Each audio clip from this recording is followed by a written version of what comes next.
It is English football's game of the world. Manchester United up against Liverpool, and it comes at a time when the player who has succeeded or excelled the most in this fixture is still playing, and how they are lined up to try and seek a revenge against a team that is desperate to bounce back from a sleep that saw Man United lose to Chelsea at Stamford Bridge in a game that was in their hands. It's going to be indeed a battle like no other. This is not the FA Cup. It is the Premier League. For Liverpool, the battle and the aim is one. The goal is heaven for both. But for Liverpool, it is utopia itself, because a win against Manchester United will see them back on the top of the pile to put their title chase on the run, on the right track ahead of Arsenal, who won yesterday, have got 71 points to their credit, but Liverpool will be moving to 73. For Manchester United, it is still a game to win and get closer to what looks like the impossible. 48 points for Manchester United, looking to make it among the top four, where we've got Tottenham and Aston Villa, 57 and 60 points respectively, to try and deal with. It is indeed a Herculean task for the Red Devils, but not one they have never been in before. We've beaten them before. We do believe we can beat them again. Eric Ten Hag, again, smartly dressed in that suit that so in which he was smart as he inspired a victory in a thriller at Old Trafford in the FA Cup. Will the suit bring some charm, some good charm again? Well, it is not about charms this time. It is the game of football that is being played. Of course, quite a few concerns there for Manchester United. Only two natural centre-backs in the team, and those are the two starting, and that's where I'll take it to our starting 11. There you have it on the screen. Andre Onana, again, starting the next Premier League game, the only player who has started every Premier League game for Manchester United this season. Andre Onana. Then in the back line, we've got Aaron Wan-Bissaka, Harry Maguire, Willy Kambwala, and Diogo Dalot, who is inverted to the left. I'll talk about that briefly. Kobe Mainoo and Casemiro maintain their starting spot in the middle to shield the back line. Bruno Fernandes, the captain in 10. Up top is Højlund, who will be looking for his first goal in about 4 games now. About 3 games now. Marcus Rashford and Alejandro Garnacho. So Rashford is the one returning to the starting 11. Antony relegated to the bench. The substitutes for Manchester United, Buil is back in the team, so he will be warming the bench again. Harry Amas is making his first appearance with the senior team, this time on the bench, and there is hope that he could come in and play a few minutes on that left. He's a young 16-year-old boy who just signed a contract just 3 weeks ago. Then Sofiane Amrabat is in there. Anthony, Buil, Amad Diallo, Christian Eriksen, Omar Foson returns to the team, Mason Mount, and Uguneye. Those are the lads we have. Injuries are quite a number for United. Johnny Evans, Victor Lindelof, Tyrell Malacia, Anthony Martial, Lisandro Martinez, Luke Shaw, and Rafael Varane. Those are the injured players who will not be playing a part in this one. Well, for Liverpool, the visitors, they have changed a few things around. In goal, of course, is Kelleher. Then the back line has got Bradley on the right, Kwan Robertson in the middle. Endo is sitting between Szoboszlai and McAllister, and Nunez will be the false 9, whereas Mohamed Salah and Diaz will be flying either side of him. Well, the men to watch in this one, certainly Mo Salah is always going to be, but McAllister for me is a guy who pulls creamers. If you do recall in the reverse fixture, it really gave us some bit of headache. So is Szoboszlai, such a baller. The teams are out for warm-ups, and Mo Salah, a picture of Mo Salah now is what I'm looking at. Bullish, confident, and it's written all over him. He looks like he's in the mood. I'm not sure Diogo Dalot would be the best player to mark him. I honestly like Dalot more playing on the right than Wan-Bissaka can deal with Mo Salah, but Eric Ten Hag seems to want to switch things around lately. Let's see how it goes. On the bench for Liverpool, Adrian, Danz, Elliott, Gapco, Gomez, Gravenberch, Jones, Konate, and Tsimikas. That is the bench. They have got a few injuries for themselves. Trent Alexander-Arnold, Alisson, Budgetis,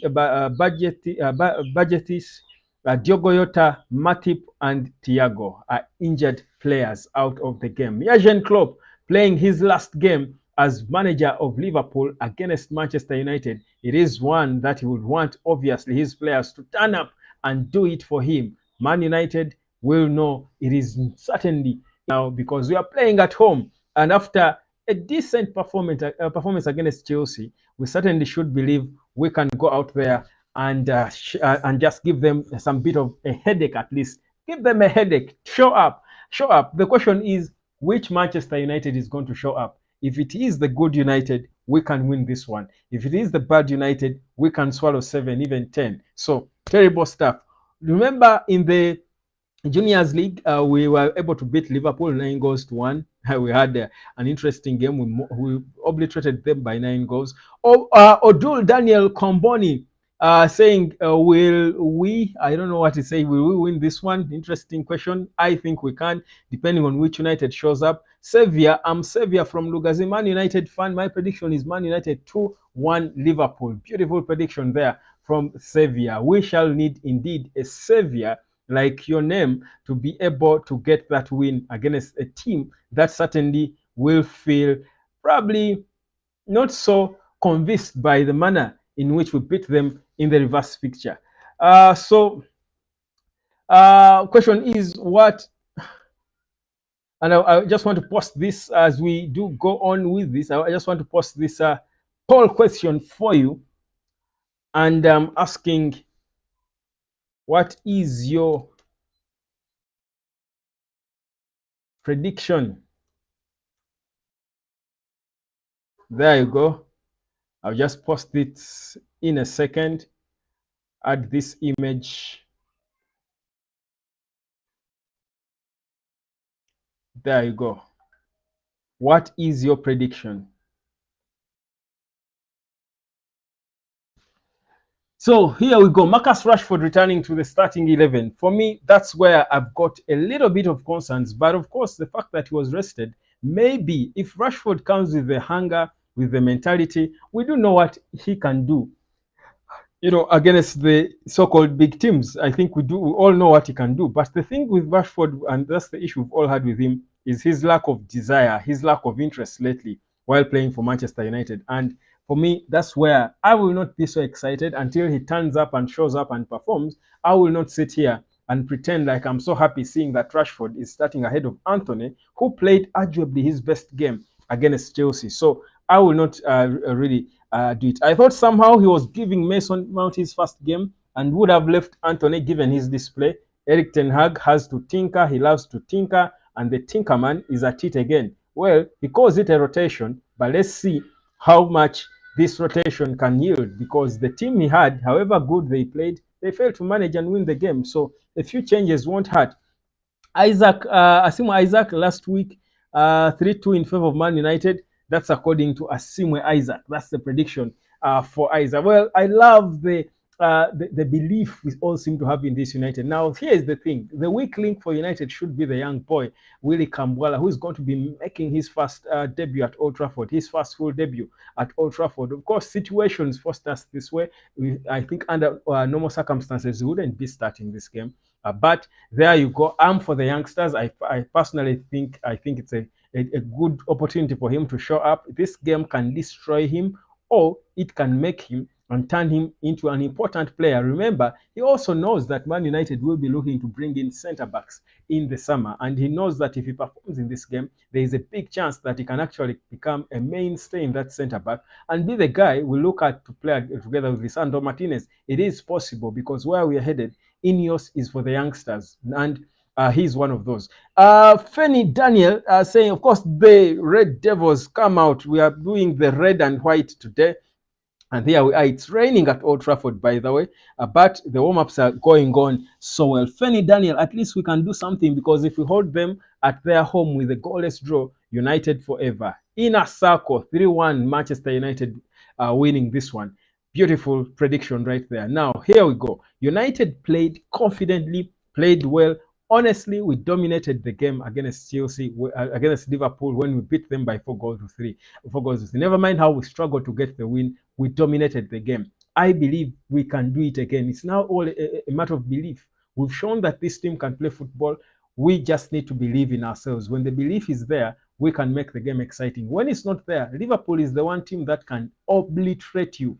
They can leave you for dead. They can come at you and beat you and leave you, bury you if they can in your own yard. So it's again goes back to what I said. It depends on which United is standing up. At times we see a good United, at times we see the worst Manchester United team you can think of. So, but against Liverpool, this is our biggest rivalry. Obviously, I think the psyche is normal, is natural. The players will always feel psyched up. I think it's a bit quite sad that there could be no room for Scott McTominay in this one. I feel like Scott McTominay is one of the players who have got the right mentality when it comes to games like this. But all the players who are there will know, because you do recall against Liverpool again, this same opponent, every player showed up. We all turned up. Every player, those who came from the bench, everyone who started, we showed up. We had the right mentality. Even Marcus Rashford was trying things. He struggled to get the one goal he scored, but he showed for the most part of the game that he had the desire and was trying to do stuff. So the psyche, I expect it to be there. The home fans will be hoping that it's given to them, and they will rally behind that. It's the energy from the players that the fans will build, will build onto, that will lift the fans in the stands. And if Old Trafford is buzzing, obviously there is a big chance. Asima Isaac, this season we have been hampered with a lot of injuries. Maybe it was a blessing in disguise because youngsters have come in. That's a good question, because what that does is that's a good point, Asima. Thank you. The reality is, what the injuries have done is that they have given us a chance to see the youngsters. Eric Ten Hag to trust the youngsters, and we have seen what they can do. And because of that, the fact that we don't have money, because of that, our summer might not be as expensive as it would have been if most of the players were there for the most part of the season. I'm thinking that hadn't it been for these injuries, probably even Kobe Maino wouldn't be trusted to be in the senior team. They would still want to drag him on and introduce him a bit later, because he's just too young for the position he plays. So I think you're right that these injuries have given us an opportunity. There was the blessing in disguise in there. And like they say, wherever there is something bad, be attentive and focus. There could be something good around it. There is always something good. These issues we've had are the reason why the Glazers were able to sell to Sir Jim Ratcliffe. If things were going on well, the Glazers wouldn't have sold. So there's always a good embedded behind the bad somewhere. And if you can be attentive and focus and look clearly, critically, you can see it. Asimwe Isaac, at least we can appreciate that. Indeed, we can. Feni Daniel, that's my namesake. I'm going for a 2-1 win for United, representing Uganda, Kampala for Man United. Beautiful stuff. I do hope you're in a United jersey. I do have retro jerseys, by the way. Even the current, jerseys, we do have them. Sell them. Just make your order online. I'll probably post the thing here. You should be watching games like this. I think for the rest of the season, you need to be for you to be in the mood to have the energy to support Man United. You need to be putting on those retro jerseys with Sharp, Vodafone, the successful jerseys we had. Sharp, Vodafone, I think AIG, a bit of it. Those are the jerseys you need to be putting on when you're going to watch United games. You will be energized to watch this team. I've got the original ones, of course, all the way from Old Trafford. The other clubs as well. So if you've got friends who support Liverpool, Arsenal, Chelsea, Real Madrid, we've got all these original retro jerseys, but also the current jerseys of these teams are there. They are available at the shoebox. So you can mostly order online, and we shall deliver anywhere around Uganda, and I think East Africa, Kenya, Rwanda, Tanzania. We can find ways of getting them to you as we work on a bigger plan to deliver everywhere in the world. We will get there slowly but surely. That's if you become a member of the United Hotspot. It's very important. But yeah, get your retro jersey. All these jerseys, people have been asking me for this jersey to give it to them. I sell these original jerseys, so why not? That's part of the reasons that take me to Old Trafford. I was at the Emirates Stadium. I was at the Stamford Bridge. Fahad Ndoboli Luzige, at how much, Daniel? If it is not branded with your name or a name, it is 100,000 Uganda shillings. If it has a name on it, it's 150,000 Uganda shillings. Cheap, all the way straight out of these clubs, Old Trafford and Emirates, whichever club you support. So they are there. I'll also bring the beanies. I'm soon bringing in the beanies, the scarves, everything you will be able to get here on the United Hotspot. Look like United, so that we go into the next season all energized, all different, all geared up, because we do expect the first season with Sir Jim should be an exciting one. Eric Ten Hag is speaking right now. The man is stressed indeed, begging and hoping for the supporters not to bring bad chance, bad energy at Old Trafford. The number to request to order, to make your order, is 0700 388 714 072 plus 256 700 388 714. That's the number you need. You can WhatsApp on that number to be able to make your order, and you just have your jersey delivered, your original, retro, or current United jersey, the training, the warm-up kit, all these jerseys we have, and we are just getting there. We'll have more. So are football cleats, even football cleats, the nice, proper, legit football cleats. If you play football, you can still get a nice cleat with the shoebox. So we've got everything. We're just building this store slowly but surely, just for your satisfaction. Sneakers as well, gentle shoes like these, suede shoes. We've got you guys. We've got you. Just subscribe to us and take that number and be able to order if you are in Uganda or around East Africa for now. Now, let's get back into the warm-ups. Of course, the teams are warming up, and honestly, you look at the Man United squad, and on paper, it looks like this is a squad that can beat any team when they turn up.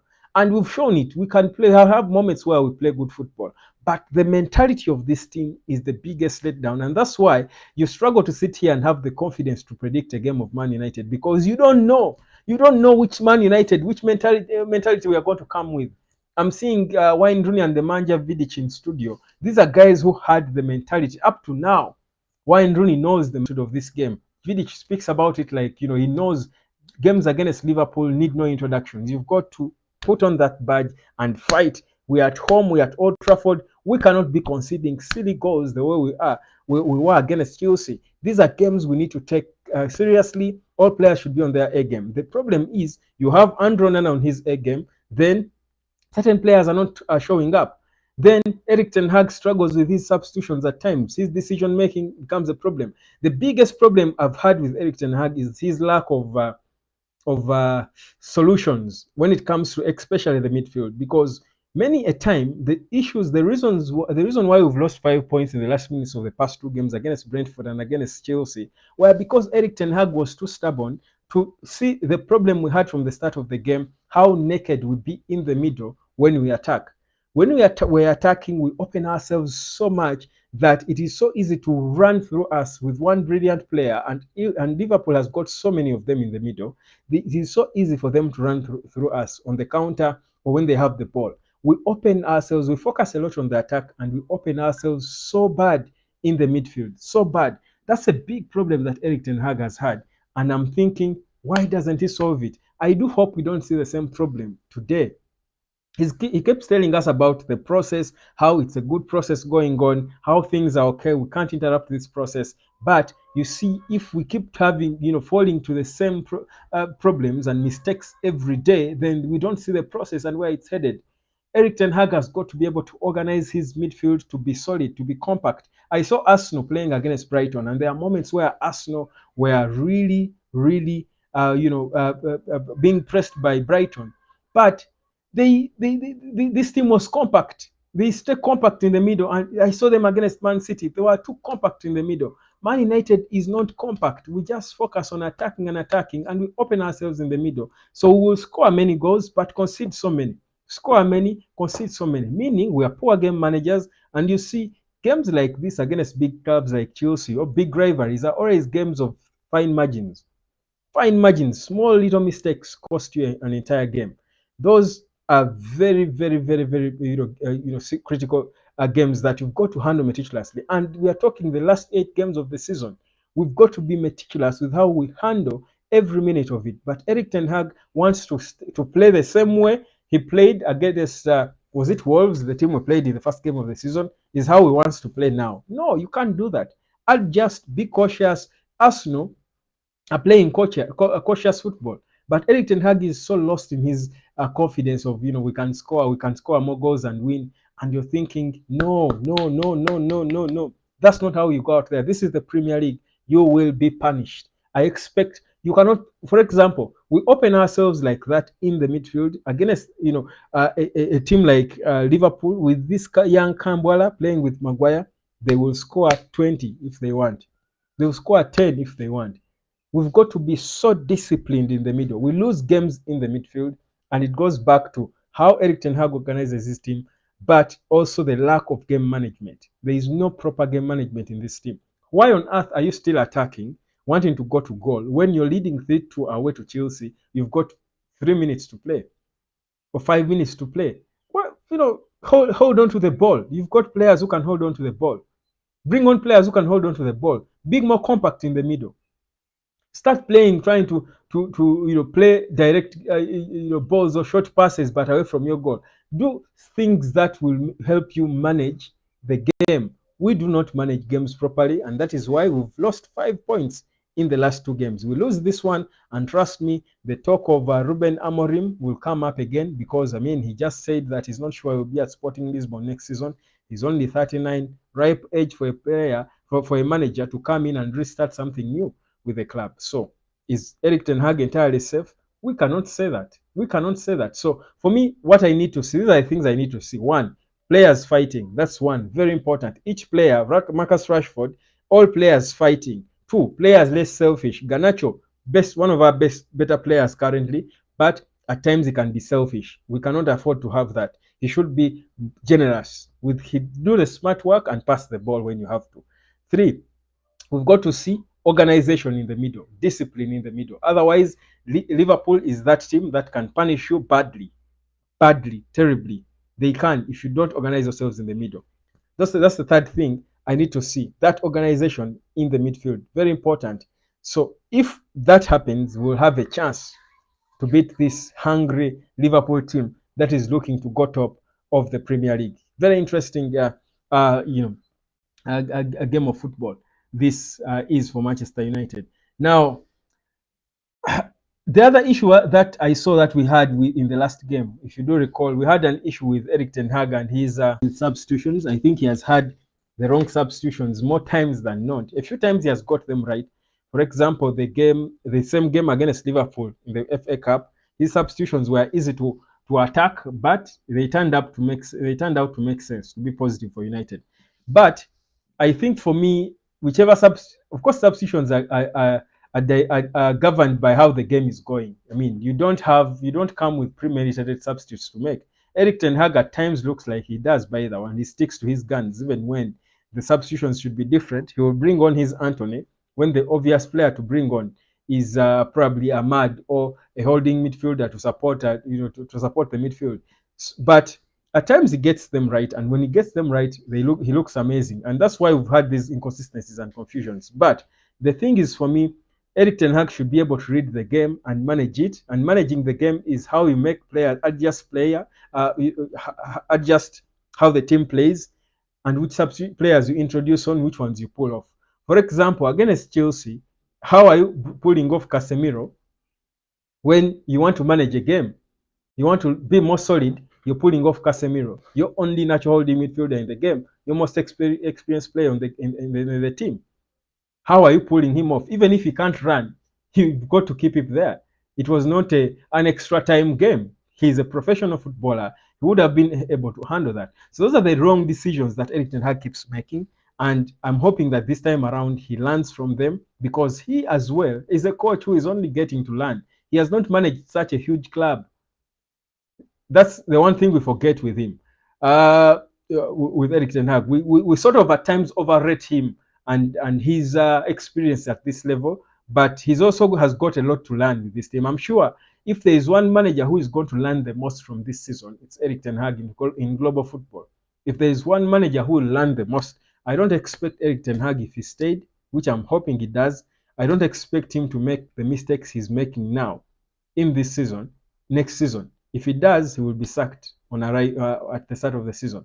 So let's expect some of those bit of changes. Now, let's look at the stats. The reverse game that we did, that we drew goalless. I think we handled that game well, and there was no Casemiro. We are missing some important players, but we applied ourselves so well. We are so disciplined with Scott McTominay, who was the captain in that game, and Kobe Maino in the middle. I'm hoping we can keep that discipline. But I think because there is a more interesting thriller that was more recent, I think I'll rely on the stats of that, because if we beat them 4-3, why do I refer to the goalless draw that was aeons of months ago? But so I'll stick to this. Man United, Liverpool at Old Trafford in the FA Cup. The ball possession were close, 42-58. Goal attempts, we had more than Liverpool, 28-25. We had 11-11 for both sides on goal. Then off goal, we had 9, they had 8. Block shots, we had 8, they had 6. So you can see how we are dominating in the stats that matter. That's what shows you that was a deserved victory. We believed in ourselves and we were all over them. We came at them. We played football against them. We did not respect them, even if they had the advantage coming into the game. Free kicks, 16, they had 13. Corner kicks, we had 5, they had 8. Then goalkeeper saves, we had 8, they had 7. Uh, Total passes, 519, of course, they had more, 721. Completed passes, 385, they had 612. Then crosses, we had 5, they had 6. Interceptions, 1710. Then attacks, we had 113, they had 150. So it shows you that we did not respect Liverpool in the reverse game, which for me, I think will be so important again in this game. If the more we play, the more we are confident enough to pass the ball and attack them, be proactive, we are easing the pressure on our weakest link, who is the young boy Kambwala.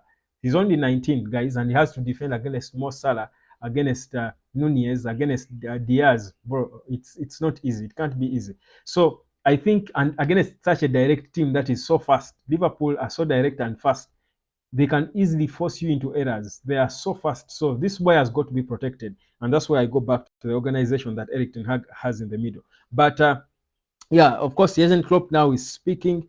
It's 12 minutes to kick off. Of course, from this we should be getting, of course, to see the club, the teams march onto the pitch. Just to remind you that a win for United now would just still keep us sixth on the pile, but push us closer to top 5, because I strongly believe that even the 5th place team in the Premier League will play in the Champions League. So 48, 51 points if we win. That will be 6 shy of Tottenham. But Tottenham will still have to play. They haven't played yet. So we are playing our 31st game. Spurs will be having a game in hand. Aston Villa has played 32. Wow. Guys, it's a long way to go for Man United. It's a long way to go for Man United. I don't even want to talk about the top 4 now. I think I just want us to enjoy our game. We just play and enjoy ourselves and just hope for the best. We just hope for the other clubs to drop points or something like that. But I honestly don't want to think a lot about this whole top 4 thing. It will kill our energy. It's beginning to look increasingly difficult for us, extremely difficult for us to be able to pull off. But there you go. Mo Salah looking for a 14th goal. He was properly contained, I think, in the last game. I thought we dealt well with him. He has not been at his lethal best, if you ask me. I think Liverpool has had other players turning up, I think, lately. McAllister, for me, is a different player. He gives them a different dimension. He can shoot from a distance, and I'm seeing a close shot of him here in the warm-up. He can shoot from a distance. He's quite dangerous. I think many people will focus on Mo Salah, but McAllister is one of those players who gives these Liverpool guys a different dimension. And I'm looking at his screamer now in their last game against Sheffield. Beauty of a shot that he took. And these are the kind of goals that you expect him to score. So it's obviously has got to be a disciplined performance for Man United for us to contain all these players that Liverpool will have coming at us with the motivation to end it well for their manager, Jurgen Klopp. Beautiful game of football we should be set for. So the head-to-head between Man United and Liverpool, just to give you the quick stats, the past meetings between the two have been quite interesting. So Man U Liverpool, there was a FA Cup, we beat them 4-3, then goalless draw, then they beat us 7-0. That was at Anfield. So that shouldn't be something of the past a lot, really, because it's not so long ago. It was in March 2023. That's when they beat us by 7-0, but it was at Anfield. If that happened at Old Trafford, I think Eric Ten Hag would just have to resign before being sacked. If they did that again to him, you cannot stay to live to see another day. Man United, Liverpool, beat them 2-1. So the head-to-head is okay. We beat them 4-0 at some point. Then they beat us 4-0. it's a funny fixture. It keeps shifting from one post to another.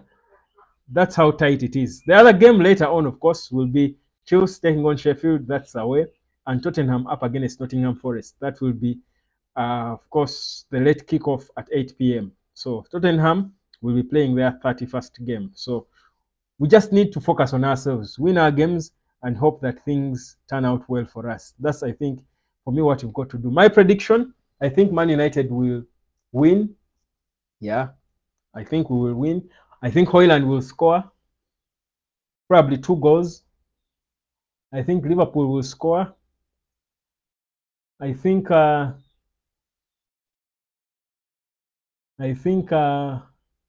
Maino will pull something off, either an assist or a goal.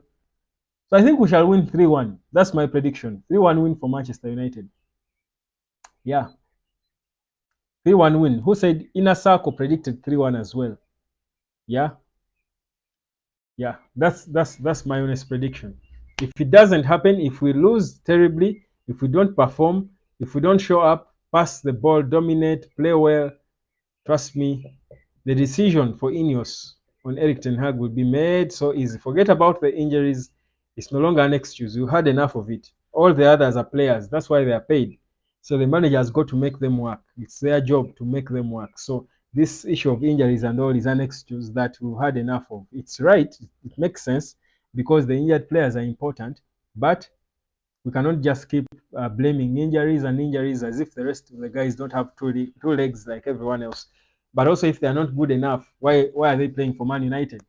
At Man United, I will believe that any player who gets the honor to sign a contract with Man United goes into the senior team should be good enough to perform, not so bad like these players make us look sometimes. So, for me, the injury thing, yes, makes sense, but I mean, we've lost games even with all those senior players. It's not like when they are there, we are unplayable. Like we dominate and win every game. No, we are better, we are different, but it cannot be the only excuse. There it has got to be a certain level of responsibility and ownership from these players, from the manager, from everyone when it comes to this club. There was a joke I saw of Man United supporters saying they are no longer today they are supporting Liverpool and they have left Arsenal to support because Arsenal supporters will be hoping Man United win so that the pressure is less from Liverpool because if Liverpool wins they go up on top. So you can imagine a Man United player saying that they are supporting Liverpool today. They have left Arsenal to support United by themselves and they feel the burden of supporting United. They go through what we go through. Interesting. Football, bloody game, bloody game. It's indeed bloody hell, like they say. Anyhow, that's it, guys. I'll be back at full time with the match reaction. I hope it will be a good one. I hope it will. I hope you're not one of those who is supporting Liverpool. I think that would be insane. Eric Ten Hag has put on his lucky suit again. You love to see it. This is the suit that beat this Liverpool team. So why not stick to it? If it worked for you before, stick to it. I like that about him. Kobe Maino. Kobe Maino these days he always plays well. He's always will be when the ball is on his feet, he will play well. But I feel like he's lost in his positioning with United. With England, you would see that he was playing in position most of the time. With United, many a time I feel he's our best player, but his department is always part of the weakest link. And for me, it goes back to how he's made to play. There is no order around him, that he struggles a lot. He will do good things with the ball on his feet, but when you don't have the ball, many a time he's caught in the wrong places. He's caught, he's beaten, and he's a fraction of a second late trying to track back. He's not there to block a shot. So there is something not right when we don't have the ball, even with Kobe. I'm not sure whether it's entirely him to improve that on his game. I think for me, it's how Eric Ten Hag organizes the midfield. It goes back to that. That's why he struggles. And it's sad to see, but it's the case. I'm hoping, because I hate to see it, it's painful for such a brilliant player who we know how good he is to be exposed because of poor tactics from the manager. It's a bit painful. Of course, that's it. Sir Jim Ratcliffe, get there. We'll get there. Baby steps. Even those nice Man United shoes, watches, everything, ties, belts, everything you want, we'll bring it slowly but surely. We'll get there. Fahad Ndoboli Luziga, I will contact you when in the country, 2 days from today. Oh, thank you, brother. I'll be waiting. For now, guys, enjoy the game. I will be back at full time with the match reaction. I'm hoping it's good. My prediction is 3-1 Manchester United. Let's get into it.